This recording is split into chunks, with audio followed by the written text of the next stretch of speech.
이튿날 아침 마광숙은 경찰서에서 돌아와 가족들에게 CCTV 영상을 보여줍니다. 화면 속 쌀포대에 일부러 벌레를 넣고 휴대폰으로 촬영하는 여자의 정체는 놀랍게도 이전에도 술도가 주변을 서성이던 낯익은 인물이었습니다. 마광숙은 이건 단순한 해코지가 아닙니다. 누군가 뒤에서 조종하고 있어요 라고 말합니다. 같은 시각 한동석은 호텔 회의실에서 긴급 회의를 소집합니다. 장광주 서비스 중단은 단기 조치일 뿐입니다. 술도가와의 관계가 밝혀지기 전까지 모든 대응은 신중해야 합니다 라고 지시합니다. 하지만 호텔 PR팀장 박유정은 조심스럽게 말합니다. 사장님, 이번 일 혹시 토코탁 씨와 관련된 건 아닐까요? 이전부터 술도가에 대한 반감이 있었고 얼마 전에도 수상한 움직임이 포착됐습니다. 한편 경찰은 마광숙이 제출한 CCTV 영상과 제보자 영상의 메타데이터를 분석한 결과 동일한 시간과 장소에서 촬영된 것으로 결론 내립니다. 그리고 영상을 촬영한 여자의 정체는 뜻밖에도 독고탁이 운영하는 다른 양조장에서 일했던 하청 직원으로 밝혀집니다. 마광숙은 독고탁의 실체를 밝히기 위해 직접 그의 양조장을 찾아갑니다. 그 자리에서 두 사람은 날선 대화를 나눕니다. 당신 술도가를 무너뜨리기 위해 사람까지 사주했어요? 증거라도 있습니까? 내 술이 당신들보다 뛰어난 게 죄입니까? 당신은 술 만드는 자격도 없습니다. 당신이 만든 건 술이 아니라 독이에요. 톡고탁은 여유로운 표정을 지으며 말합니다. 그럼 고소라도 하시죠. 그 전에 당신 가족 중에 누가 이 일에 연루된 게 아니라면 말입니다. 이 말에 마광숙은 잠시 멈칫합니다. 그는 일부러 의미심장한 말을 던진 것입니다. 한편 술도가 내부에서도 균열이 생깁니다. 외부 압박과 거래처 이탈, 이미지 실추로 직원들 사이에 불만이 터져나옵니다. 한 직원은 계속 이대로 가다간 정말 끝장입니다. 누군가 책임을 져야 해요 라고 외칩니다. 그리고 그날 밤 누룩 창고에서 의문의 불길이 치솟습니다. 소방차가 도착했을 때는 이미 누룩 절반이 불에 타버린 상태였습니다. 경찰은 방화의 가능성을 염두에 두고 수사에 착수합니다. 뉴스는 다시 한번 장광주와 톡수리 술도가를 머리기사로 다루며 여론은 술도가를 향한 의심으로 들끓습니다. 한동석은 결국 독고탁의 뒤를 추적하기 위해 사설정보원을 고용하고 그가 최근 만난 인물들과 자금 흐름을 조사하기 시작합니다. 그러던 중 충격적인 사실이 드러납니다. 독고탁의 배후에는 놀랍게도 과거 술도가의 지분을 가지고 있던 가족 중 한 사람이 연결되어 있었던 것입니다. 이제 마광숙은 진짜 적이 외부가 아닌 내부에 있을 수 있음을 직감하게 됩니다.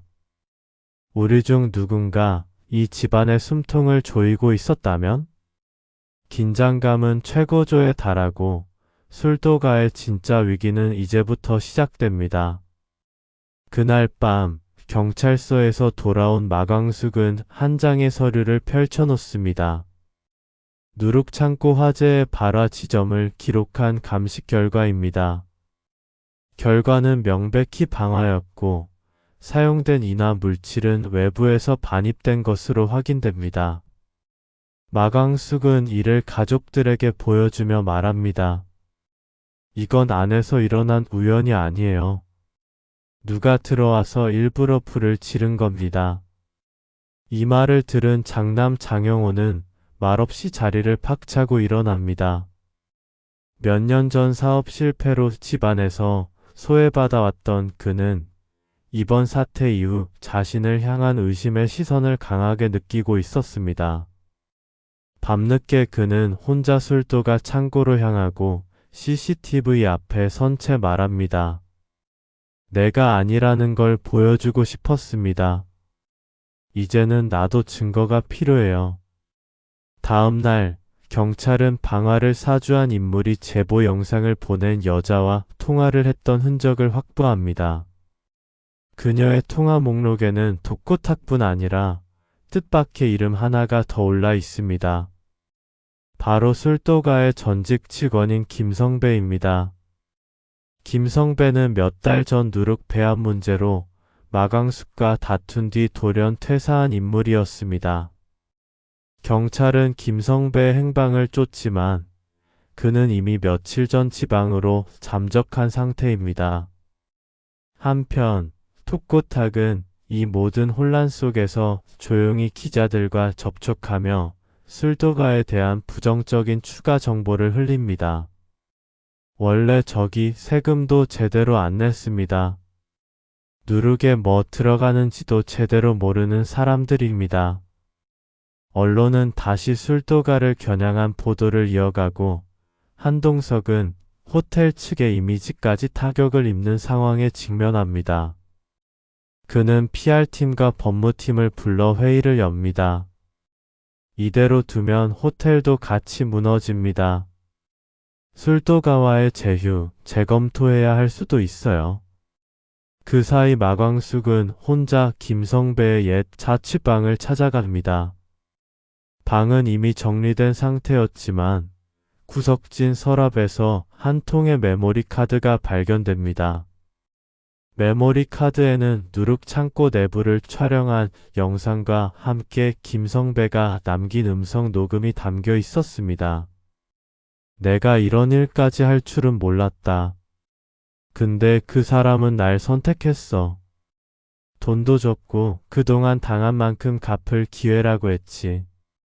내가 찍은 영상은 약속대로 방송에 나갔고 술도가는 끝이 날 거야. 마광숙은 이 영상을 복사해 경찰에 넘깁니다. 동시에 가족들에게 말합니다.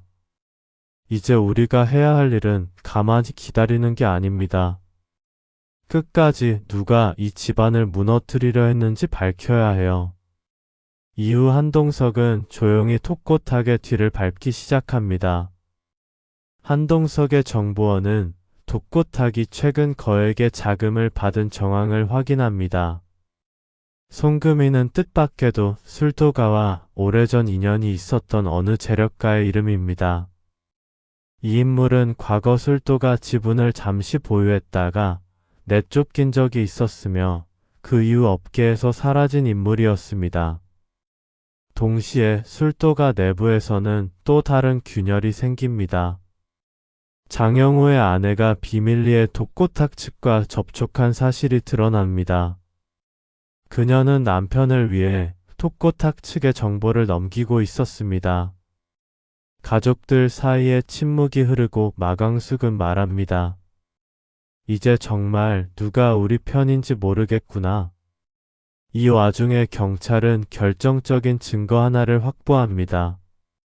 제보 영상 속 벌레가 든 쌀 자루의 바코드가 며칠 전 독고탁 양조장에서 구매한 쌀임이 드러난 것입니다.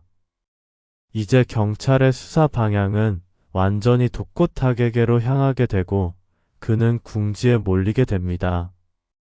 하지만 그 순간 독고탁은 마지막 승부수를 띄웁니다. 그가 꺼내든 것은 오래전 마광숙이 숨기고 싶어 했던 과거의 계약서 한 장입니다.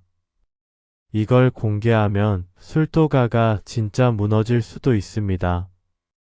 숨겨진 진실과 내부의 배신, 그리고 과거의 어두운 계약이 드러날 때 술도가를 둘러싼 싸움은 더욱 치열해지고 위기는 더욱 깊어져 갑니다. 이 뒤에 이어질 내용은 구독과 알림 설정을 통해 확인해 주세요.